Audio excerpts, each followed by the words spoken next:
أعوذ بالله السميع العليم من الشيطان اللعين الرجيم. بسم الله الرحمن الرحيم. الحمد لله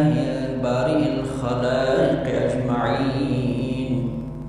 والصلاة والسلام والتحية والإكرام على سيد الأنام رحمة للعالمين، البشير النذير السراج المنير، الطهر الطاهر الرسول المسدد المصطفى الأمجد، حبيب إله العالمين أبي القاسم المصطفى محمد، وعلى آله الطيبين الطاهرين المعصومين المظلومين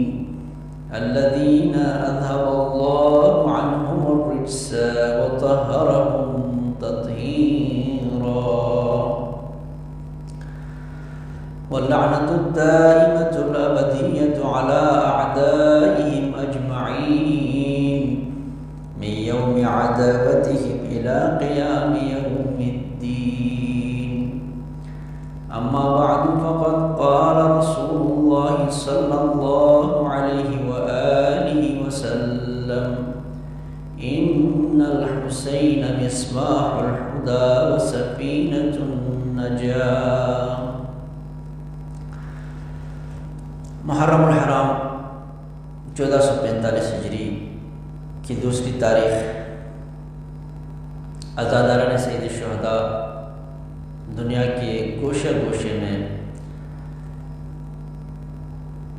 فرزند زہرا حضرت ابا عبداللہ حسین علیہ السلام کو یاد کر رہے ہیں،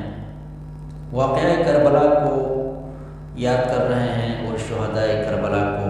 خراج تحسین پیش کر رہے ہیں۔ یہ کوئی کسی فرقے یا مذہب کا مسئلہ نہیں ہے، یہ انسانیت سے محبت رکھنے والے تمام انسانوں کا یہ معاملہ ہے، اور تمام انسانی اقدار سے دوستی رکھنے والے لوگوں کے لیے کربلا ایک مشعل راہ ہے۔ لہذا دنیا کے تمام روشن فکر انسانی اقدار کے دل دادا لوگ حضرت ابا عبداللہ حسین علیہ السلام کو خراج عقیدت پیش کر رہے ہیں۔ کل یکم محرم کو عزاداری سید الشہداء کے حوالے سے اسی سلسلے میں نجف الاشرف سے تشریف لائے ہوئے ہمارے ایک انتہائی عزیز دوست، ایک عالم باعمل، انتہائی باصلاحیت، بااستعداد اور متدین عالم دین، پائے کے خطیب، ادیب جناب علامہ سید سفیر سجاد شیرازی رحمۃ اللہ علیہ ہم سے بچھڑ گئے۔ وہ عزاداری سید الشہداء ہی کے حوالے سے نجف سے یہاں تشریف لائے تھے، اور ایک جگہ مجلس پڑھنے کے بعد دوسری جگہ مجلس ہی کے لیے وہ تشریف لے کر جا رہے تھے کہ راستے میں ان کا ایکسیڈنٹ ہوا اور وہ سیدہ سلام اللہ علیہا کے پاس چلے گئے۔ ان کی بلندی درجات کے لیے باقی جتنے بھی عزاداران سید الشہداء عزاداری کے اس دوران مختلف وجوہات کی بنا پر اس دنیا سے جو چلے جاتے ہیں یا چلے گئے ہیں، ان سب کی مغفرت کے لیے، اپنے اپنے مرحومین کی مغفرت کے لیے، جتنے بھی مومنین اس دنیا سے محبت اہل بیت کو دلوں میں لے کر گزر چکے ہیں، ان سب کی مغفرت کے لیے ایک دفعہ سورہ فاتحہ کی گزارش سب سننے والوں سے، دیکھنے والوں سے اور تمام مومنین سے کروں گا۔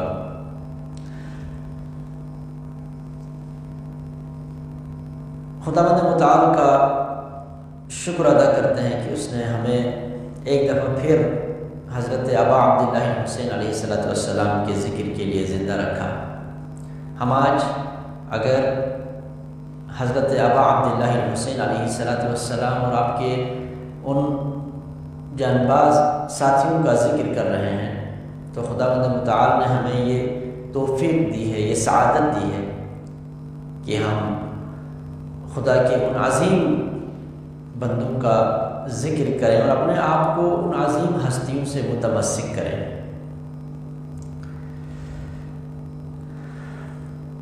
یہ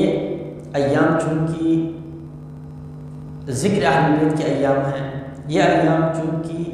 عقائد کے بیان کے ایام ہیں، یہ ایام چونکہ احکام کے بیان کے مواقع ہیں، لہٰذا ان دنوں میں ایک مسئلہ جو عام طور پر درپیش ہوتا ہے یا جس کو اٹھایا جاتا ہے یا اچھالا جاتا ہے وہ یہ ہے کہ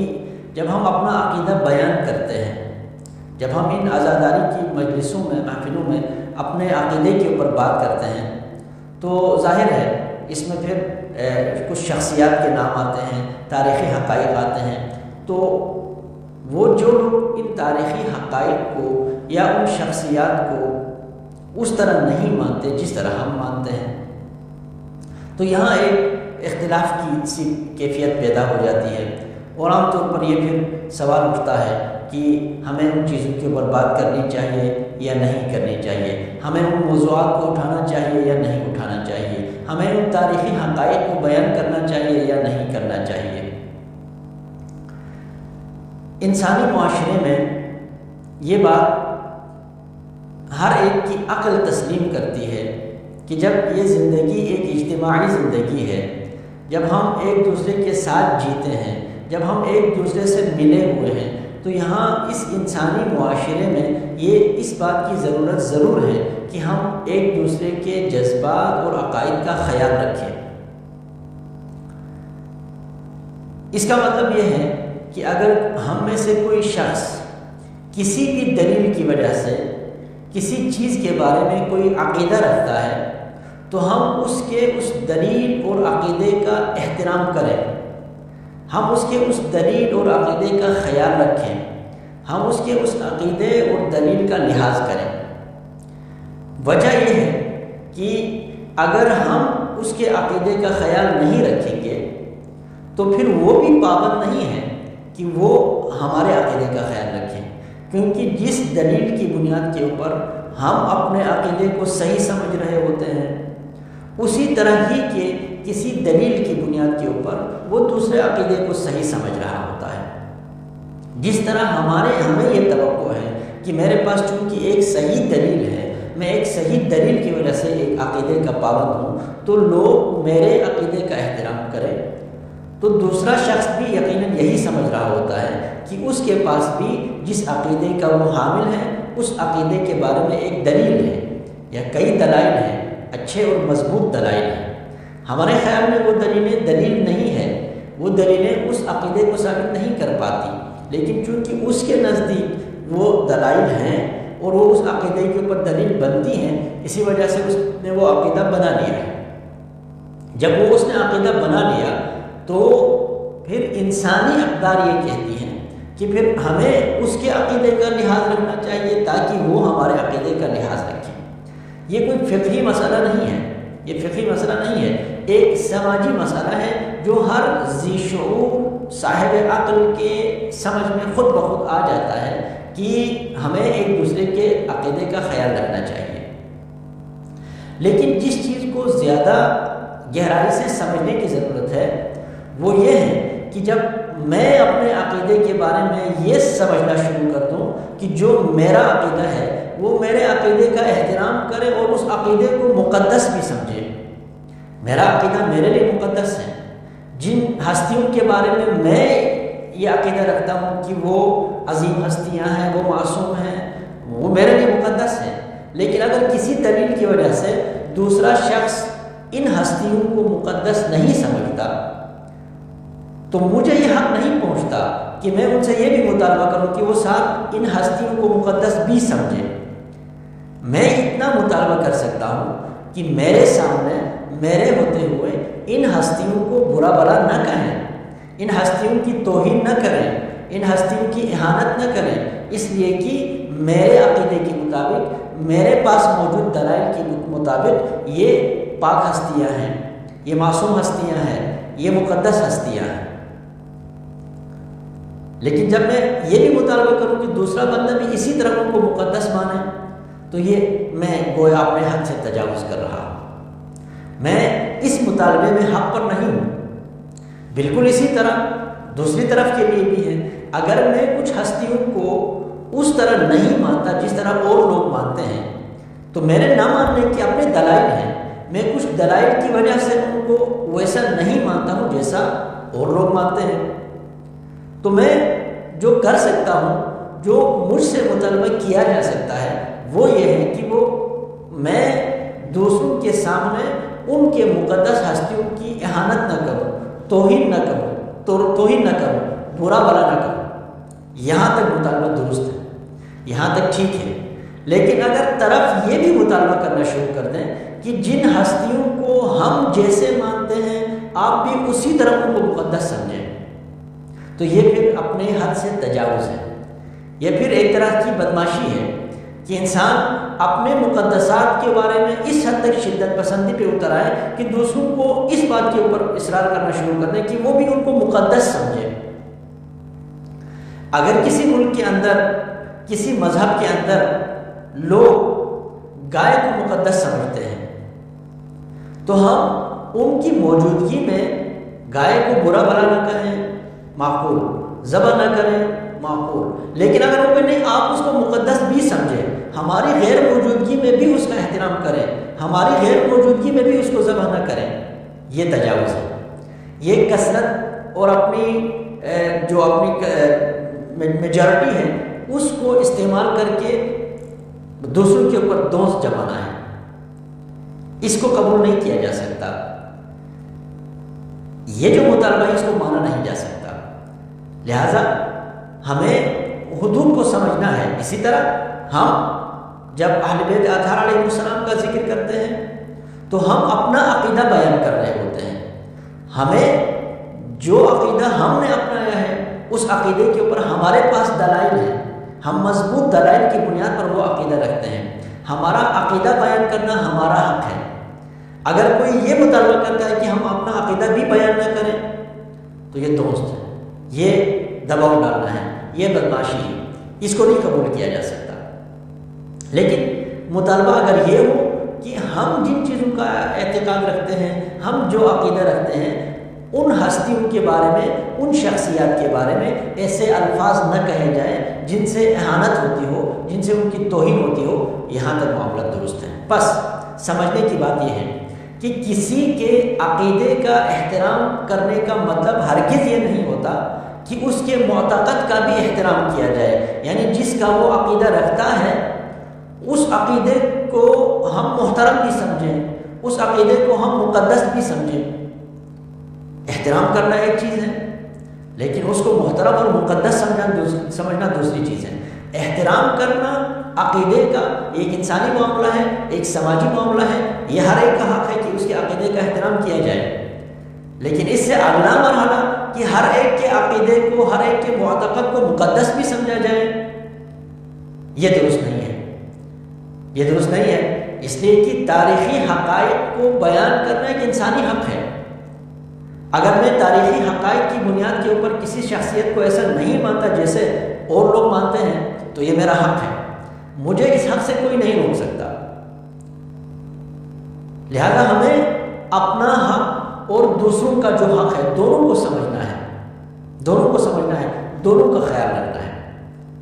یہ جو بعض لوگ بعض مسائل میں کہتے ہیں کہ جی فلاں فلاں مسئلے میں پہلے ہمارے آباء و اجداد جو ہے وہ تقیہ کیا کرتے تھے، اب ہمیں تقیہ کرنے کی ضرورت نہیں ہے، ہم کھل کے بتائیں نہیں، ہمارے آباء و اجداد نے عقائد میں کوئی تقیہ اس طرح نہیں کیا کہ اجتماعی طور پر ہم نے تقیہ کیا ہو۔ ہمارا مثال کے طور پر ہمارا ایک اختلاف رہا ہے شیعہ اور سنی کے درمیان ہمیشہ سے، وہ امامت کے مسئلے پہ رہا ہے، حضرت امیر المومنین علی بن ابی طالب کو پہلا خلیفہ ماننے کے معاملے میں رہا ہے، لیکن اس معاملے میں کبھی تقیہ نہیں ہوا۔ ہماری اذانوں کے اندر اشہد ان علی ولی اللہ کی آواز ہمیشہ گونجتی رہی ہے۔ ہم تشہد میں اشہد ان علی ولی اللہ پڑھے یا نہ پڑھے یہ اس میں کسی کو نہیں پتہ چلتا، اس لیے کہ ایک بندہ اپنا انفرادی طور پر نماز پڑھ رہا ہوتا ہے، اس میں تقیہ کرنے کی کوئی بات نہیں ہے۔ اگر تقیہ کرنا ہوتا تو اذان میں کرتے، لیکن ہم نے نہیں کیا۔ تاریخ میں کہیں پر بھی آپ کو نہیں ملے گا کہ شیعوں نے اذان سے اشہد ان ان علی ولیلہ کو نکالا، اس لیے کہ اذان بلند جگہ پر جا کر بلند آواز میں سب کو سنا کے دینے والی چیز ہے، اس پہ یہ ہم کرتے ہیں، اس لیے کہ ہمارا حق ہے، اس لیے کہ یہ ہمارا عقیدہ ہے، اس لیے کہ اس عقیدے کے اوپر ہمارے پاس دلائل ہیں، اس لیے کہ اس عقیدے کے اوپر ہمارے پاس پیغمبر اکرم صلی اللہ علیہ وآلہ وسلم کے اور قرآن مجید سے ہمارے پاس آیات ہیں، ہمارے پاس روایات ہیں، احادیث ہیں جو اس کلمے کو ثابت کرتے ہیں، اس جملے کو ثابت کرتے ہیں، لہذا ہم اپنا عقیدہ کھل کر بیان کرتے ہیں۔ لہذا محرم الحرام میں خصوصاً جو لوگ عزاداری کی مجالس پڑھتے ہیں ان کے لیے بھی، اور جو لوگ ان دنوں میں چونکہ اسی طرح کے موضوعات پر گفتگو ہوتی رہتی ہے، ان کے لیے بھی ضروری ہے کہ ہم ان دو چیزوں کے درمیان فرق کو سمجھیں کہ دوسرے کے عقیدے کا ہم نے احترام کرنا ہے، لیکن دوسرے کے معتقد کو، دوسرے کے عقیدے کو مقدس نہیں سمجھنا، اس لیے کہ جس دلیل کی بنیاد کے اوپر وہ اس شے کو یا اس شخصیت کو مقدس سمجھ رہے ہوتے ہیں وہ ہمارے پاس وہ دلیل نہیں ہے، ہم اس کو دلیل سمجھتے ہی نہیں ہیں، ہم یہ نہیں سمجھتے کہ جن چیزوں کو اس نے بطور دلیل پیش کیا ہے ان کے ذریعے سے فلاں شخصیت مقدس ثابت ہوتی ہے، نہیں ہوتی۔ جب اس کا تقدس ثابت ہی نہیں ہے تو ہم کیسے اس کو مقدس مان سکتے ہیں؟ اور یہ مقدس ماننا نہ ماننا یہ قلبی چیز ہے، اور یہی وہ چیز ہے جس کو آپ عقیدہ کہتے ہیں، یہی وہ چیز ہے جس کے بارے میں قرآن چیخ چیخ کر کہہ رہا ہے لا اکراہ فی الدین، دین میں اکراہ ممکن ہی نہیں ہے۔ آپ کسی شخص کو جبراً، کسی شخص کو مجبور کر کے عقیدہ اس کا بنا ہی نہیں سکتے، کسی شخص کو آپ اس بات کے اوپر کبھی بھی مجبور نہیں کر سکتے کہ وہ کسی کو مقدس مان لے جبکہ اس کے پاس اس کو مقدس ماننے کی دلیل نہیں ہے، بلکہ اس کے بالعکس ہیں۔ تاریخی شواہد اس شخصیت کے بارے میں وہ باتیں بتاتی ہیں کہ جس کی وجہ سے وہ نہ صرف یہ کہ ایک مقدس شخصیت نہیں ہے بلکہ اس کا بالعکس ہے، لیکن چونکہ بعض لوگ اس کو مقدس سمجھتے ہیں لہذا ہم ان کے سامنے ان کے عقیدے کا احترام کریں گے، لحاظ رکھیں گے۔ لحاظ رکھنا اور محترم سمجھنا دو الگ الگ چیزیں ہیں۔ دوسری بات یہ کہ ہم ان ایام میں ہماری کوشش یہ ہے کہ واقعہ کربلا کے پس منظر کو، واقعہ کربلا کے اسباب کو اور پھر واقعہ کربلا کے نتائج اور دروس، اس کے اوپر تھوڑی سی گفتگو کریں۔ تو ظاہر ہے ہر واقعے کی طرح واقعہ کربلا بھی کوئی اچانک رونما ہونے والا واقعہ نہیں تھا۔ اس واقعے کا آغاز گویا بہت پہلے ہو چکا تھا، اس کے اسباب بہت پہلے سے فراہم ہونا شروع ہو گئے تھے۔ وہ وقت کرتا ہے پرورش برسوں، حادثہ ایک دم نہیں ہوتا، کوئی بھی حادثہ جب وقوع پذیر ہوتا ہے تو ہمیں ایسا لگتا ہے کہ یہ واقعہ ابھی رونما ہوا، حالانکہ اس واقعے کے اسباب کافی عرصہ پہلے سے چل رہا ہوتا ہے۔ واقعہ کربلا کا بھی آغاز گویا پیغمبر اکرم صلی اللہ علیہ وآلہ وسلم کی رحلت کے فوراً بعد سے ہو چکا تھا، جب ملت اسلامیہ کے اوپر حکمرانی کے لیے خدا اور رسول نے جو نظام دیا تھا اس نظام کو پس پش ڈال دیا گیا، جب پیغمبر اکرم صلی اللہ علیہ وآلہ وسلم کی تمام وصیتوں کو پس پش ڈال دیا گیا، جب اعلان غدیر کو لوگوں نے بلا دیا، تو اسی وقت جب امامت کو نظر انداز کر کے کوئی اور انداز حکومت لوگوں نے اپنے طور پر ایجاد کیا، تو یہاں سے گویا کربلا کا آغاز ہو گیا، اسباب یہاں سے فراہم ہونا شروع ہو گئے۔ وہ افتخار عارف کا بہت خوبصورت شعر ہے کہ دلیل بیعت فاسق روا رکھی گئی تھی، مدینے میں ہی کربل کی بنا رکھی گئی تھی۔ تو وہ اس وقت سے یہ سلسلہ شروع ہوا، لیکن امام حسن مجتبی علیہ السلام کے زمانے میں آ کے یہ واقعہ کربلا کے اسباب فراہم ہونا بڑی تیزی کے ساتھ شروع ہو گئے۔ شام کے اندر اسلام حقیقتاً پیغمبر اکرم صلی اللہ علیہ وآلہ وسلم کی رحلت کے بعد پہنچا۔ شام کے لوگوں نے اسلام کا ایک ایسا نسخہ دیکھا جو نسخہ ان تک رسول اکرم صلی اللہ علیہ وآلہ وسلم یا امیر المومنین علیہ السلام یا پیغمبر کے بڑے جو اصحاب ہیں، متدین اصحاب ہیں، ان کے ذریعے نہیں پہنچا۔ شام میں اسلام بنی امیہ کے ہاتھوں ہی پہنچا، اس لیے کہ معاویہ کا جو بھائی تھا یزید، وہ وہاں فاتح کے طور پر چلا گیا اور وہاں اسی کو حکمران بنایا گیا اور انہی کے زیر سایہ جو اسلام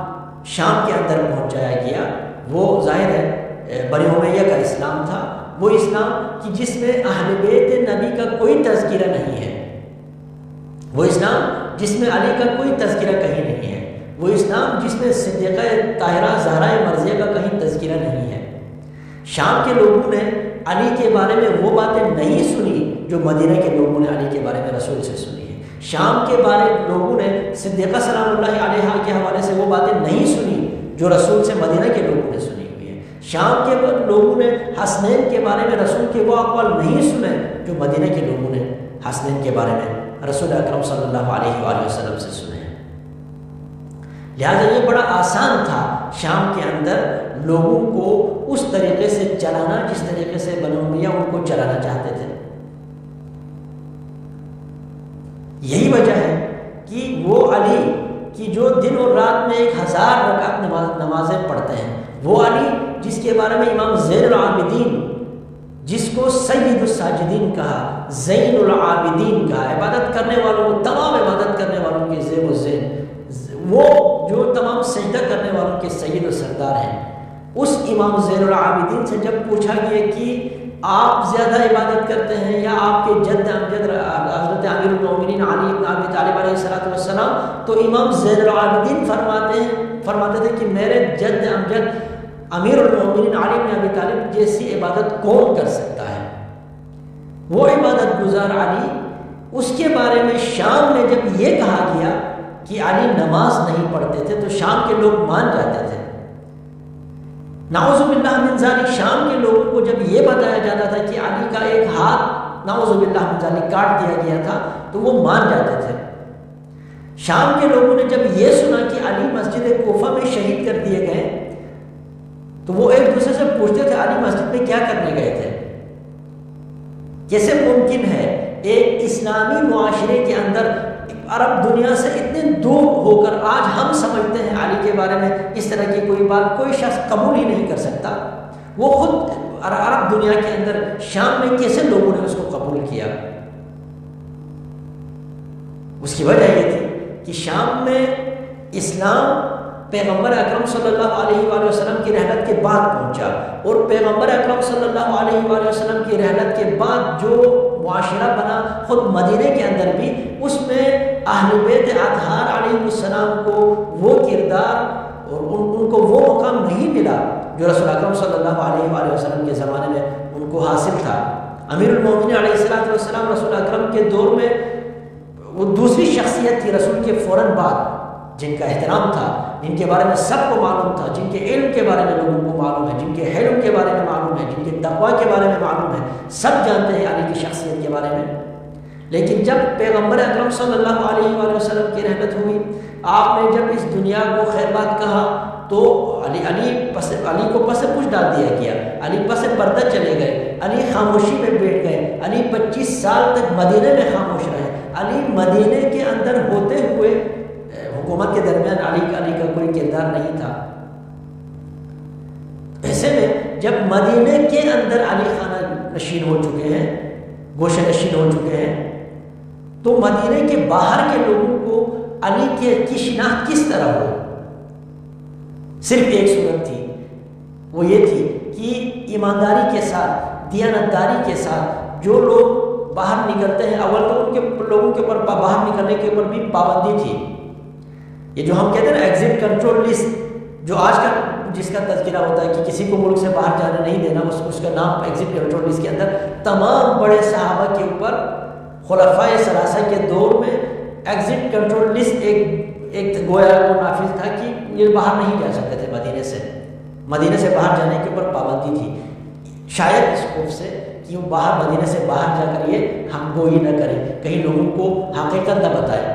تو جب صورتحال یہ ہو کہ مدینے سے بڑے اصحاب کو باہر جانے کی اجازت بھی نہ ہو، اور مدینے کے اندر خود حکومتی پالیسی یہ ہے کہ اہل بیت اطہار علیہ السلام کا تذکرہ نہیں کرنا، اہل بیت اطہار علیہ السلام کے تذکرے کو روکنے کے لیے گویا حدیث کے اوپر پابندی لگائی کہ کسی کو یہ اجازت نہیں دی گئی کہ وہ پیغمبر اکرم صلی اللہ علیہ وآلہ وسلم کی احادیث کو نقل کریں، لوگوں تک احادیث پہنچائیں۔ حالانکہ مدینے کی مسجد کے باہر لوگ قصہ گو ہوا کرتے تھے،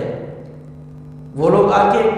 لوگوں کو قصے سنایا کرتے تھے کہ ہم نے فلاں کتاب میں یہ، خصوصاً وہ لوگ جو یہودیت یا نصرانیت سے اسلام میں داخل ہوئے ہیں، وہ لوگوں کو قصے سنایا کرتے تھے کہ ہم نے فلاں کتاب میں یہ قصہ سنا ہے،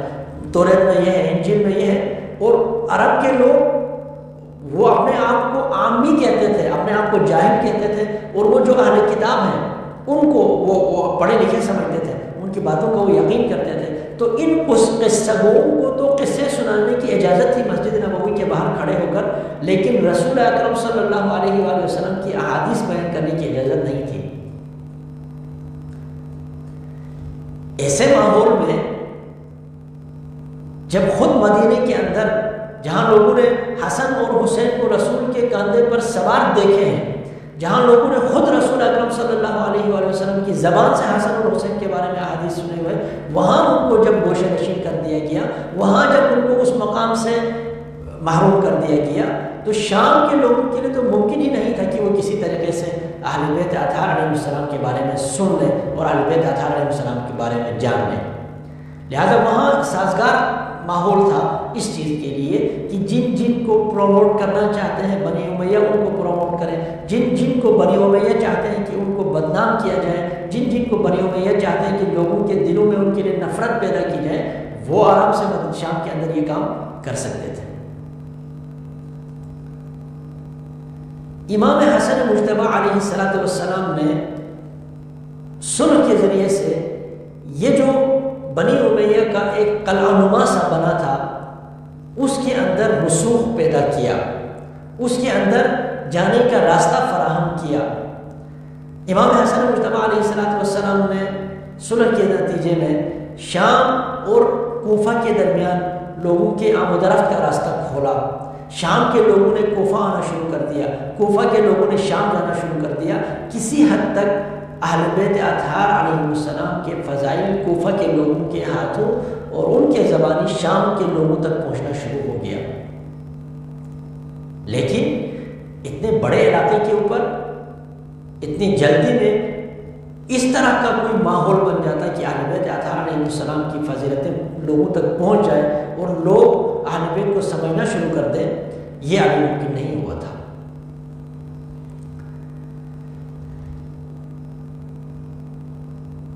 اب جب صورتحال یہ ہے کہ ایک شخص جس کا نہ علم ہے، جس کے پاس تدبر ہے، نہ جس کا تدین ہے، کسی طور پر بھی جو شخص بالفرض امام حسن مجتبی علیہ السلام اور معاویہ کے درمیان جو صلح ہوئی، اس صلح کی شکوں میں یہ شامل نہ بھی ہوتا کہ معاویہ اپنے بعد یزید کو نامزد نہیں کریں گے خلیفہ کے طور پر، تب بھی یزید اس عہدے کے لیے اہل نہیں تھا۔ اسی لیے مولانا عبداللہ بن حسین فرماتے ہیں کہ امت اسلامیہ کے اوپر، اسلام کے اوپر سلام ہے، خدا حافظ ہے اگر ان کا جو رہبر ہے وہ یزید جیسا شخص بن جائے۔ رجل فاسق شارب الخمر قاتل نفس المحترمہ، ایک ایسا شخص جو شارب الخمر ہے، شرابی ہے، قاتل ہے، وہ کیسے مسلمانوں کا رہبر بن سکتا تھا؟ لیکن معاویہ نے امام حسن مجتبی علیہ السلام کے ساتھ جو صلح ہوئی تھی، اس کی ایک شک یہ ہونے کے باوجود بھی وعدہ شکنی کرتے ہوئے اس نے یزید کو اپنے بعد کے لیے خلیفہ منتخب بھی کر لیا۔ تو یہ دوسرا سب سے بڑا مرحلہ تھا جس نے واقعہ کربلا کی بنیاد میں کردار ادا کیا۔ پھر امام حسین علیہ السلام نے جب دیکھا کہ اسلام کو اس کی روح سے خالی کیا جا رہا ہے، جب آپ نے دیکھا کہ اسلام کو صرف چند ظاہری اعمال و عبادات کے ساتھ منسوب کیا جا رہا ہے، محدود کیا جا رہا ہے، تو ایسے میں جس شخص نے اسلام کے ساتھ زندگی گزاری ہے، جس شخص نے اپنے خاندان میں اسلام کے لیے قربانیاں دیکھی ہوئی ہیں، جو شخص اسلام جس کے گوشت پوست میں اسلام بستا ہو، جو مجسم اسلام ہو، اس سے زیادہ اسلام کی حفاظت کے لیے، اسلام کو بچانے کے لیے کوئی اور شخص سزاوار نہیں تھا۔ جس طرح خود مولا ابا عبداللہ حسین علیہ السلام فرماتے ہیں کہ جب دین میں تغیر و تبدل پیدا کیا جائے، جب حلال خدا کو حرام اور حرام خدا کو حلال کیا جائے، تو علماء کے اوپر ضروری ہے کہ وہ اٹھیں، اور میں سب سے زیادہ اس بات کا سزاوار ہوں کہ میں اٹھوں۔ لہذا مولا نے یہ اپنی ذمہ داری کو نبھایا، اپنی اس مسئولیت کو نبھایا، اور اسلام کو اس کے حقیقی روح کے ساتھ زندہ رکھنے کے لیے مولا ابا عبداللہ حسین علیہ السلام نے کربلا کی طرف سفر کیا۔ شروع میں ہی میں ایک اور نقطے کی طرف توجہ دلانا چاہتا ہوں، وہ یہ کہ ہم کربلا میں حضرت ابا عبداللہ حسین علیہ السلام کے واقعے کو پڑھتے ہیں، یا دیگر ائمہ اطہار علیہ السلام کی زندگی کے واقعات کو پڑھتے ہیں، تو یہ گویا تاریخ ہے۔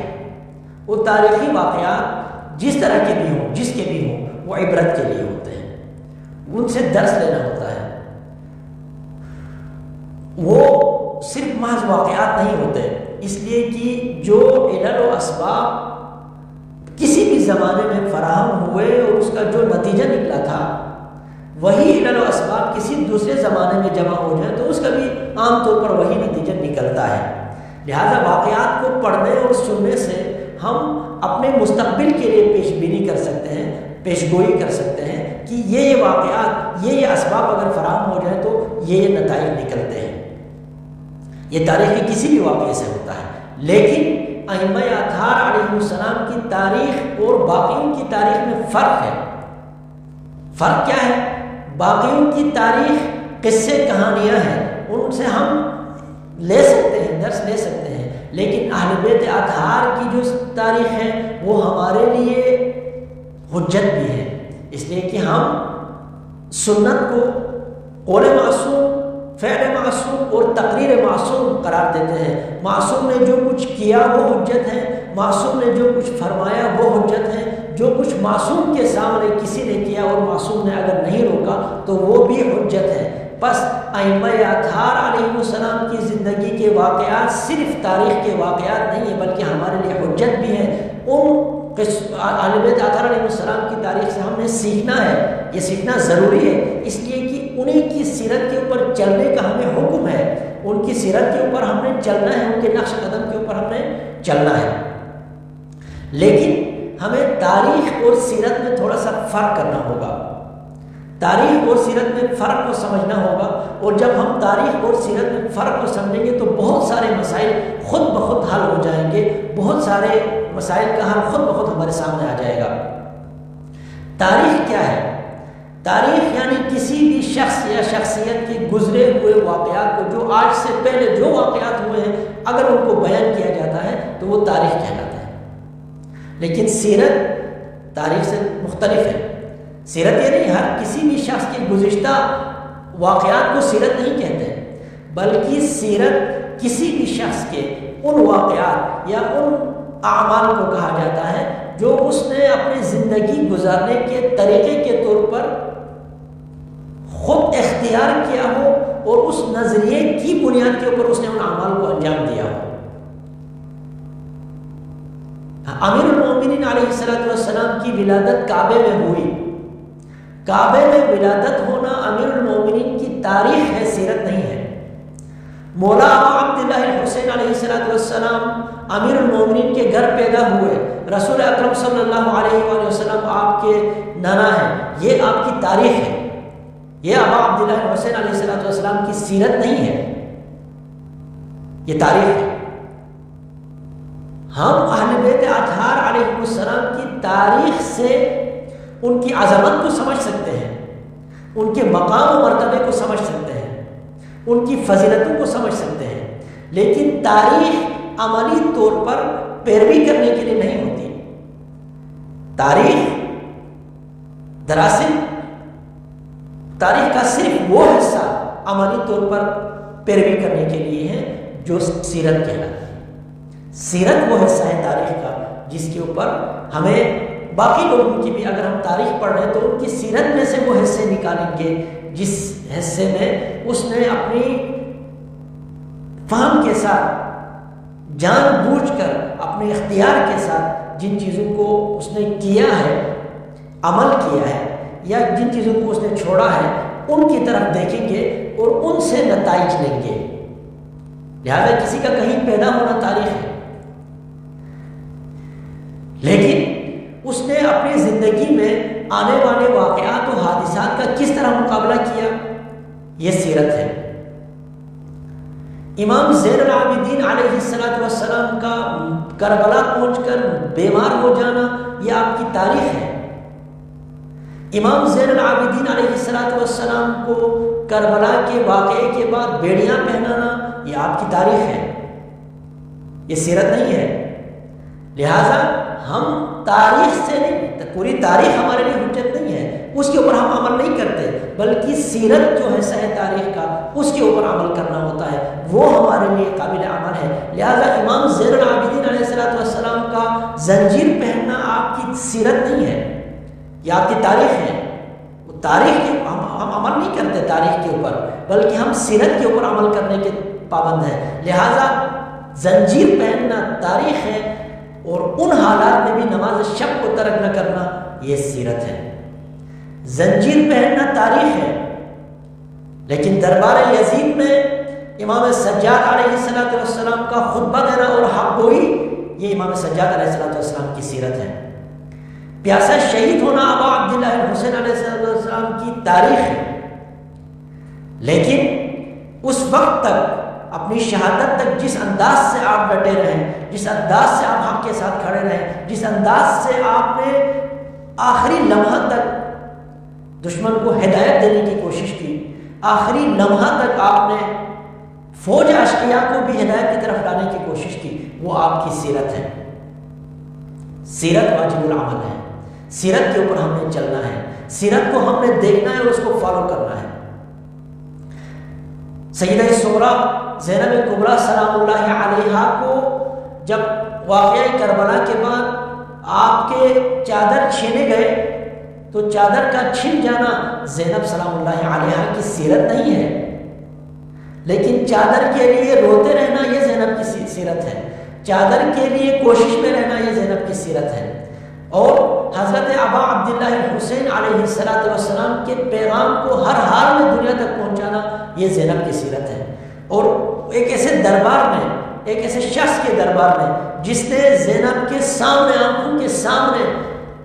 اس کے بیٹوں کو، بھائیوں کو شہید کر دیا ہو، انتہائی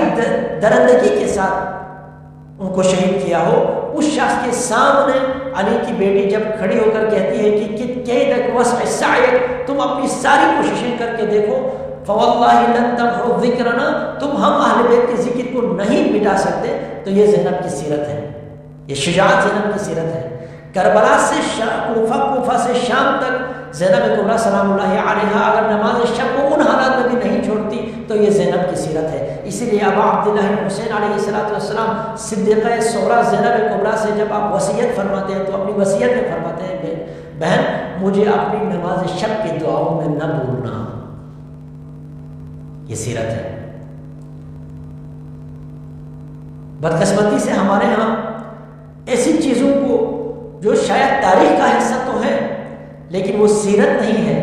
شاید تاریخ میں تو ہمیں یہ چیزیں ملتی ہیں لیکن وہ ہمارے لیے عمل کرنے کے لیے نہیں تھا، ہمیں ان پر افسوس کیا جانا چاہیے تھا، لیکن ہم تاریخ کے بعض چیزوں کے اوپر عمل کرنا چاہتے ہیں، سیرت کو بھول جانا چاہتے ہیں، سیرت کی طرف توجہ نہیں دینا چاہتے ہیں، سیرت کے اوپر نہیں چلنا چاہتے ہیں، نقش قدم کے اوپر نہیں چلنا چاہتے ہیں۔ کاش ہم اہل بیت اطہار علیہ السلام کی سیرت کو سمجھیں، کاش ہم ان کے نقش قدم کو دیکھ لیں، کاش ہم ان کے نقش قدم پر چلنا شروع کر دیں، وہ ہم سے اسی چیز کا مطالبہ کرتے ہیں، وہ ہم سے ان کی پیروی کا مطالبہ کرتے ہیں، وہ ہم سے ان کے نقش قدم پر چلنے کا مطالبہ کرتے ہیں، کیونکہ وہی ہماری نجات کا ذریعہ ہے۔ ہم دنیا میں بھی اگر باعزت ہو سکتے ہیں، ہم دنیا میں سر اٹھا کر اگر جی سکتے ہیں، ہم اگر دنیا میں ترقی پا سکتے ہیں، تو اہل بیت اطہار علیہ السلام کی سیرت کے اوپر عمل کرنا ہے۔ لیکن ہم نے سیرت کو بلا دیا ہے، ہم نے سیرت کی طرف توجہ نہیں دی ہے، ہم نے سیرت کو صحیح طریقے سے سمجھنے کی کوشش ہی نہیں کی ہے۔ اہل بیت اطہار علیہ السلام کی سیرت کو سمجھنے کی ضرورت ہے۔ اگر ہم نے سیرت اور تاریخ کو الگ کر دیا اور ہم نے یہ اپنے لوگوں کو سمجھا دیا کہ عمل کرنے کے لیے سیرت ہے، عمل کرنے کی چیز سیرت ہے، تو بہت سارے جو خرافات ہیں جو ہم عزاداری کے دنوں میں دیکھتے ہیں، ہم تمام عزاداروں کے تمام جذبات کا، جس طرح سے وہ جذبات کا اظہار کر رہے ہیں، سب کو محترم سمجھتے ہیں، سب کا احترام کرتے ہیں، لیکن اہل بیت اطہار علیہ السلام جس طرح کی عزاداری ہم سے مانگ رہے ہیں، جس طرح کی عزاداری اہل بیت اطہار علیہ السلام کو خوش کرنے کا ذریعہ ہے، جس طرح کی عزاداری ہدف عزاداری تک پہنچانے کا سبب بنتا ہے، وہ اہل بیت اطہار علیہ السلام کی تعلیمات پر عمل کرنا، ان کی سیرت کے اوپر عمل کرنا ہے۔ ہم کیسے ایک ایسی ہماری بہن کو جو صدیقہ صغریٰ حضرت زینب کبریٰ سلام اللہ علیہا کی چادر کا سن کر روتی تو ہے کہ ان کی چادر چھن گئی، یعنی تاریخ پر روتی ہے، لیکن سیدہ سلام اللہ علیہا کی جب چادر آپ کی چھن گئی تو آپ کے اوپر کتنی بڑی مصیبت تھی، آپ کس حد تک اس کے اوپر پریشان ہوئی تھی، آپ نے کس حد تک چادر کے لیے سعی کوشش کی تھی، اس کے اوپر ہماری بہنوں کی توجہ ہونی چاہیے۔ وہ اپنی طرف دیکھیں کہ وہ خود چادر کو کتنی اہمیت دیتی ہے، وہ زینب کے کھلے سر پر رونے کا حق ہے، اس لیے کہ زین العابدین سید الساجدین جس چیز کے اوپر سب سے زیادہ روئے ہیں وہ یہی قضیہ ہے کہ جب آپ کے سامنے شام کے بازاروں میں آپ کی پھوپھیوں کو پھرایا گیا اور ان کے سروں پر چادر نہ تھے، تو سید الساجدین کے لیے کربلا کے تمام واقعات ایک طرف، لیکن شام کے واقعات دوسری طرف سید الساجدین پر باری تھے۔ اس لیے آپ فرماتے تھے جب آپ سے پوچھا گیا کہ سب سے زیادہ مصیبت کہاں آئی تو آپ نے کربلا نہیں بتایا، آپ نے شام کا نام لیا، ایک دفعہ بھی نہیں 3 دفعہ فرمایا الشام الشام الشام، شام میں میرے اوپر سب سے زیادہ مصیبتیں آئی۔ شام میں کسی کو قتل نہیں کیا گیا، شام میں کسی کو پیاسا نہیں رکھا گیا، لیکن شام میں اصل مصیبت یہ تھی کہ لوگ تماشا دیکھنے آئے ہوئے تھے اور رسول کی بیٹیاں ان کے سروں پر چادر نہ تھی، اور یہ چادر کو اہمیت دینا، پردے کو اہمیت دینا، پردے کے لیے اس حد تک تڑپنا، یہ اہل بیت اطہار علیہ السلام کی سیرت ہے، یہ سید سجاد کی سیرت ہے۔ میرے جوان بھائی جو ہماری بہنوں کے جو والدین ہیں وہ کس طرح اس سیرت کو بول سکتے ہیں، وہ کس طرح اس سیرت کو پس پش ڈال سکتے ہیں، وہ کس طرح عزاداری سید شہداء میں آ تو جاتے ہیں لیکن پردے کو اہمیت نہ دے، کیسے ہو سکتا ہے؟ ہم نے تاریخ کو پڑھا ہے، تاریخ کو اہمیت دی ہے، لیکن سیرت کو ہم اہمیت نہیں دے رہے۔ حضرت ابا عبداللہ حسین علیہ السلام نے ہمیں دین کو سمجھنے، دین کے اوپر عمل کرنے کے لیے، خدا آپ نے دین کو بچایا۔ میں نے کل کی مجلس میں بھی اس بات کی طرف اشارہ کیا کہ وہ دین جس کو بچایا تھا وہ دین ہمارے پاس ہے، جس دین کو بچانے کے لیے حسین نے قربانی دی، اس دین سے ہم مخلص ہیں، ہم جڑے ہوئے ہیں، ہم متمسک ہیں، ہم ان احکام کے اوپر عمل کر رہے ہیں یا کرنا چاہتے ہیں، اہمیت دے رہے ہیں۔ یہ بنیادی چیز ہے جس کی طرف توجہ ہماری ہونی چاہیے، اور انہی ایام میں یہ ایام عزاداری، اسی لیے جب پیغمبر اکرم صلی اللہ علیہ وآلہ وسلم کی یہ حدیث، کسی صحابی نے یہ حدیث سنی، ان الحسین مصباح الہدی و سفینۃ النجاۃ، تو پوچھا امام سے، یا ابن رسول اللہ، آپ کیا سب کے سب سفینہ نجات نہیں ہے؟ تو امام نے فرمایا کلنا سفن النجاة، یقیناً ہم سب کے سب، ہم 14 کے 14 سفینہ نجات ہیں، ہم سب کے سب نجات کی کشتی ہیں، ہم سب کے سب ہدایت کے چراغ ہیں۔ ولیکن سفینۃ الحسین اوسع و اسرع، لیکن حسین کا جو سفینہ ہے، حسین کی جو کشتی ہے ہدایت کے لیے، جس تیزی کے ساتھ اور جس وسعت کے ساتھ حسین کی کشتی چلتی ہے، اس طرح کی کشتی کسی کی نہیں ہے۔ اس لیے کہ حسین کے نام پر لوگ جمع ہوتے ہیں، اس لیے کہ حسین کی آزاداری کے لیے لاکھوں نہیں کروڑوں لوگ ایک وقت میں جمع ہوتے ہیں، دنیا کے گوشے گوشے میں جمع ہوتے ہیں، وقت نکال کر جمع ہوتے ہیں، وہ سینکڑوں میل سفر کر کے آتے ہیں، امام حسین علیہ السلام کے نام پر آتے ہیں، اسلام کو سننے کے لیے آتے ہیں، حسین کے بارے میں جاننے کے لیے آتے ہیں، حسین کو سمجھنے کے لیے آتے ہیں۔ تو ان آزاداری کی مجلسوں سے، ابا عبداللہ حسین علیہ السلام کے ذکر سے استفادہ کرنا چاہیے۔ ان مجالس سے ہمیں دین کو سمجھنا ہے۔ صرف جذبات کافی نہیں ہے، صرف عقیدت کافی نہیں ہے، بلکہ ان جذبات اور اس عقیدت کو ہم دراصل اپنے عمل کے ذریعے ثابت کریں۔ ہم اپنے عمل کے ذریعے ثابت کریں کہ ہم حسین کو سچا مانتے ہیں، ہم اپنے عمل کے ذریعے ثابت کریں کہ ہم حسین کی قربانیوں کی قدر کرتے ہیں، ہم اپنے عمل کے ذریعے سے ثابت کریں کہ ہمیں سیدہ صغریٰ زینب الکبریٰ سلام اللہ علیہا سے محبت ہے، ہمیں ان سے عشق ہے، ہمیں ان سے عقیدت ہے۔ اگر میری بہنیں سیدہ زینب سلام اللہ علیہا کا تذکرہ تو کریں، ان کے اوپر روئے تو صحیح، لیکن ان کے اوپر اگر عمل نہ کریں تو ہمیں زینب کبریٰ کی شخصیت سے نہیں، پھر صرف زینب کبریٰ کے اوپر آنے والی مصیبتوں کے اوپر ہمیں رونا آتا ہے، لیکن ہم شخصیت سے کوئی متمسک نہیں ہے، ہم اس شخصیت سے ملے ہوئے یا جڑے ہوئے نہیں ہیں۔ ان ایام میں ہمیں زینب کبریٰ سلام اللہ علیہا کی سیرت کو دیکھنا ہے، اس سیرت کو اپنانے کی کوشش کرنی ہے، اپنے آپ سے یہ وعدہ کرنا ہے، خدا سے یہ وعدہ کرنا ہے، حسین سے یہ وعدہ کرنا ہے، زینب کبریٰ سلام اللہ علیہا سے یہ وعدہ کرنا ہے کہ جن چیزوں کے لیے آپ نے قربانیاں دی ہیں، ان چیزوں کے لیے آپ نے مصیبتیں برداشت کی ہیں، جن چیزوں کے لیے آپ نے اپنے بیٹے قربان کیے ہیں، جن چیزوں کے لیے آپ نے اپنی جانیں قربان کی ہیں، ان چیزوں کو ہم اہمیت دیں گے، ان چیزوں کو ہم اپنی زندگی میں ان کو اپنائیں گے، اس لیے کہ جن چیزوں کو بچانے کے لیے امام حسین علیہ السلام نے قربانی دی ہے، اگر اس کے اوپر ہم عمل نہیں کر رہے ہیں، اس سے ہم جڑے ہوئے نہیں ہیں، اس سے ہم متمسک نہیں ہیں، تو ہم کس منہ سے ابا عبداللہ حسین کے اوپر ہوتے ہیں؟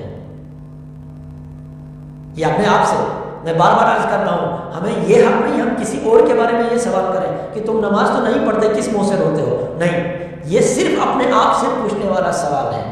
ہمیں دوسرے کے عمل کے اوپر، دوسرے کے عقیدے کے اوپر، دوسرے کی عقیدت کے اوپر سوال اٹھانے کا حق نہیں ہے۔ وہ کیا پتہ پہلے نہیں پڑھتا تھا، آج ابا عبداللہ حسین کے اوپر رو رہا ہے اور وہ اپنے اندر یہ وعدہ کر رہا ہو اپنے آپ سے کہ میں آج کے بعد نماز پڑھوں گا۔ کسی کے گزشتہ اعمال کے اوپر ہمیں ہرگز جج نہیں بننے، لیکن اپنے آپ سے سوال ہمیں کرتے رہنا چاہیے، بار بار کرتے رہنا چاہیے۔ جب آپ رو رہے ہو تو اپنے آپ سے پوچھیں، جس مصیبت پر میں رو رہا ہوں اس مصیبت کا سبب میں بن تو نہیں رہا؟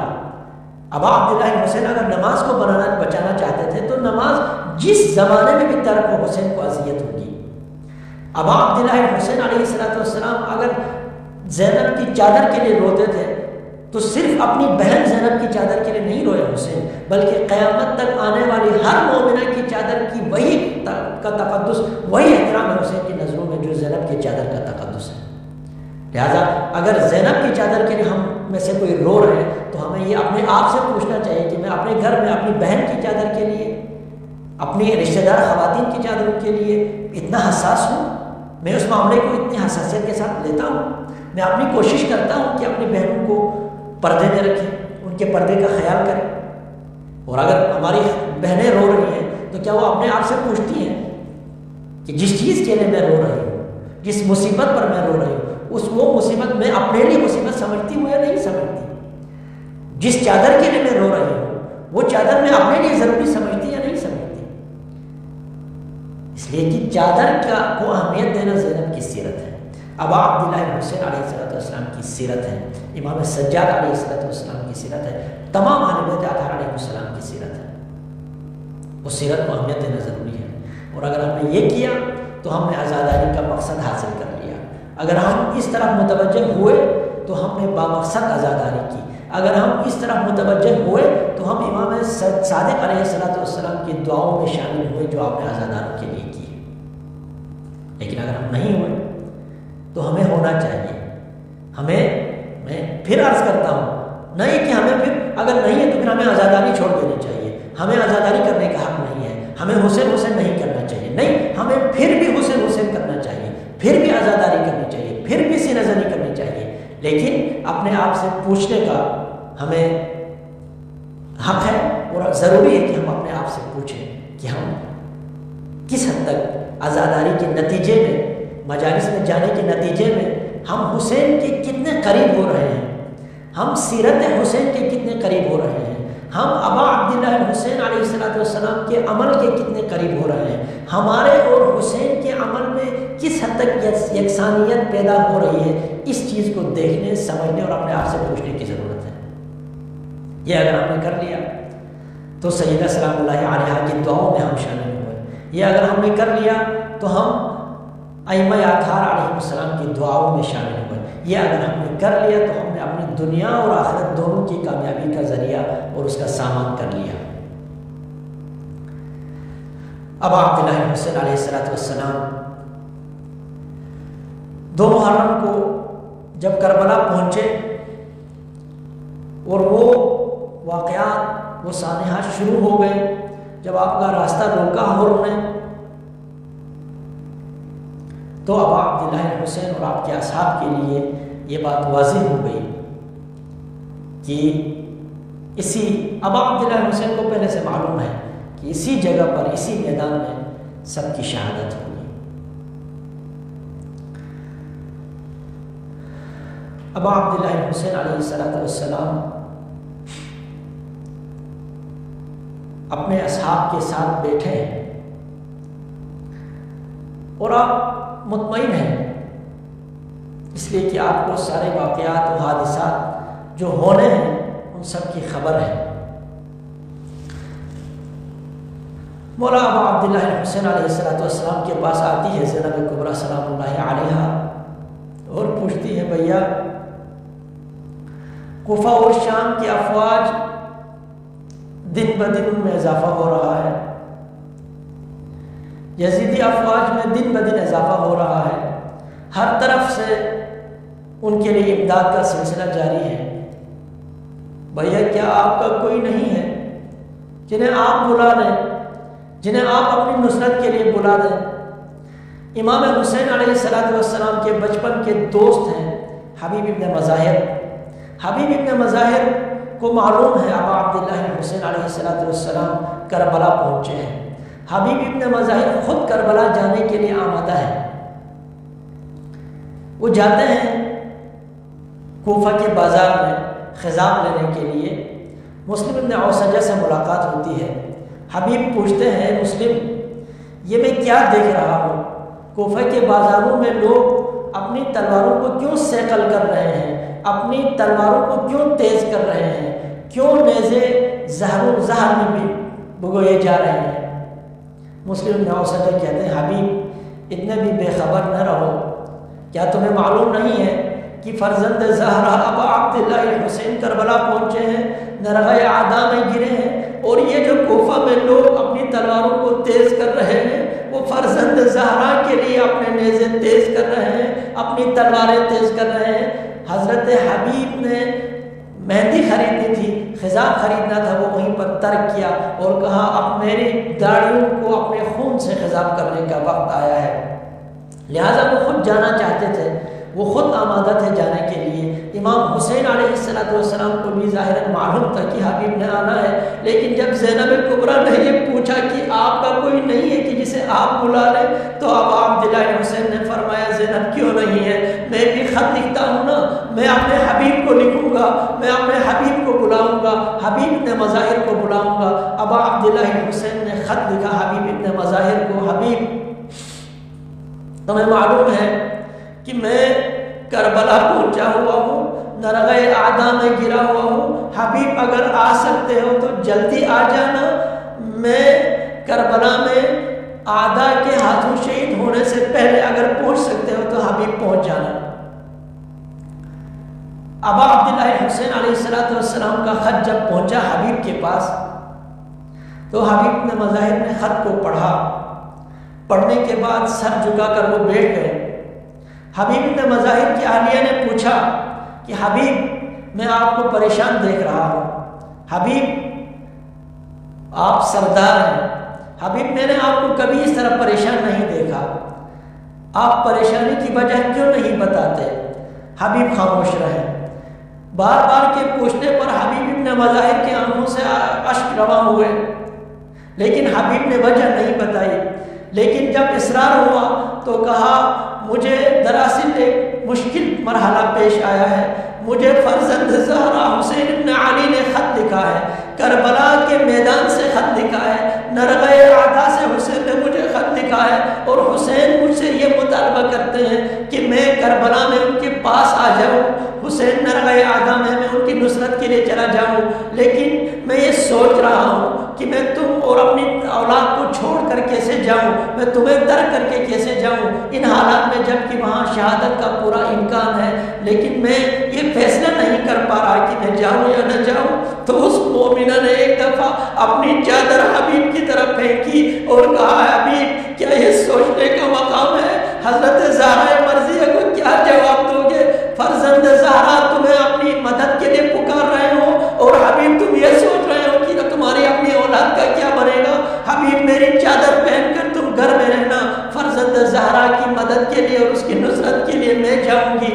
جب یہ سننا تھا حبیب ابن مظاہر نے کہا جزاک اللہ خیرا، خدا تمہیں جزائے خیر دے، میں تو تمہارا امتحان لینا چاہتا تھا، میں تو یہ دیکھنا چاہتا تھا کہ تمہارے دل میں حسین کی کتنی محبت ہے، میں جا رہا ہوں، میں حسین ابن علی کی نصرت کے لیے یقیناً جاؤں گا۔ حبیب ابن مظاہر نے اپنے غلام کے ساتھ اپنا گھوڑا، چونکہ بہت شدید قسم کی ناکہ بندی ہوئی تھی، کوفے سے لوگ ادھر ادھر نہیں جا سکتے تھے، حبیب نے اپنا گھوڑا پہلے اپنے غلام کے ساتھ بھیجا اور اس سے کہا فلان جگہ میرا انتظار کرو، میرے آنے تک انتظار کرنا۔ جب حبیب ابن مظاہر